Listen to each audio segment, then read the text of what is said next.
Welcome back to another one of my rambunctious videos. A few weeks ago, we made a video talking about how Disney is no longer releasing physical media in certain territories and how that was a bad move, especially for their streaming originals. Then, a week later, Disney announced that The Mandalorian, Loki, and WandaVision would all be getting physical Blu-ray releases later this year. Coincidence? I think not. Since it seems like Disney watches our videos and takes our feedback, let me congratulate them on finally making a good decision. May I advise that you also stop making live-action remakes and instead put them in here? Jokes aside, these Disney Plus originals getting a physical release is not only good for Disney, but also great for media preservation as a whole. In this all-digital streaming age, we've gotten plenty of great original shows, but what happens to those shows if Netflix, Disney Plus, or Hulu suddenly disappeared? Shows like Only Murders in the Building, WandaVision, and Season 7 of The Clone Wars would be lost with no way to watch them again. Now, I can already hear the comments of, "This is why you should pirate shows," or "I downloaded all of The Mandalorian to a flash drive to preserve it." Let me address the piracy argument real quick and why it's not a viable solution to the problem. In the United States, movie and show piracy is illegal as they fall under the protection of the US copyright law, and thus obtaining said movies or shows outside of legal means is considered an infringement of those laws. But that's from a legal standpoint. Of course it's illegal to steal someone else's work. What about from a moral standpoint?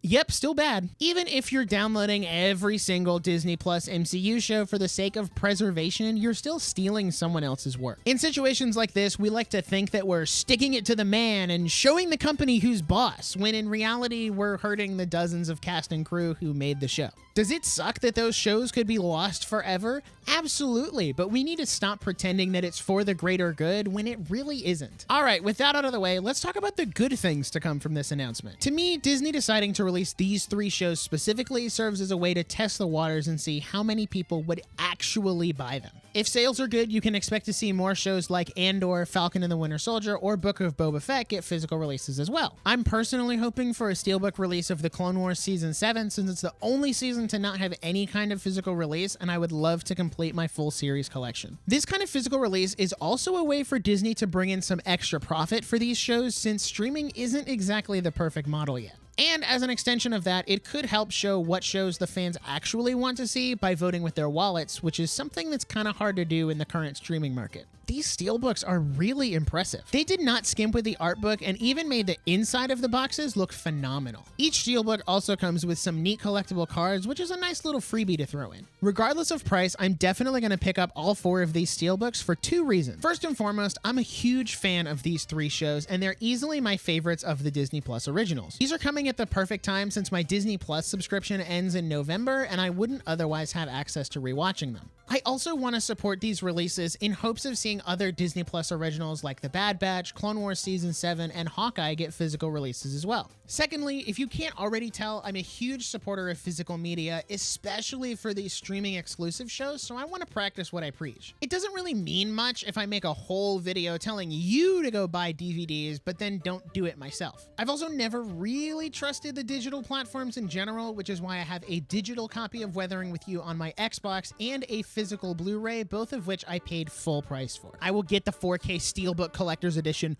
one day.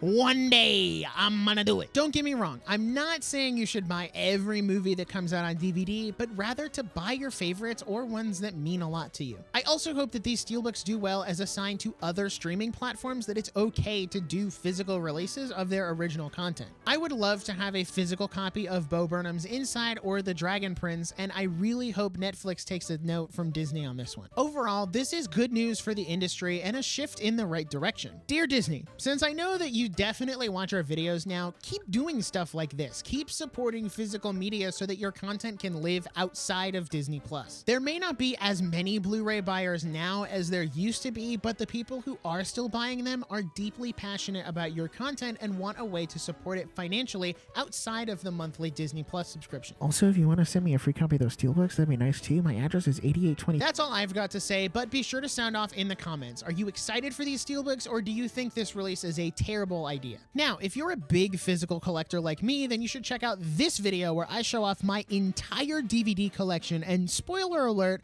there's a lot of them.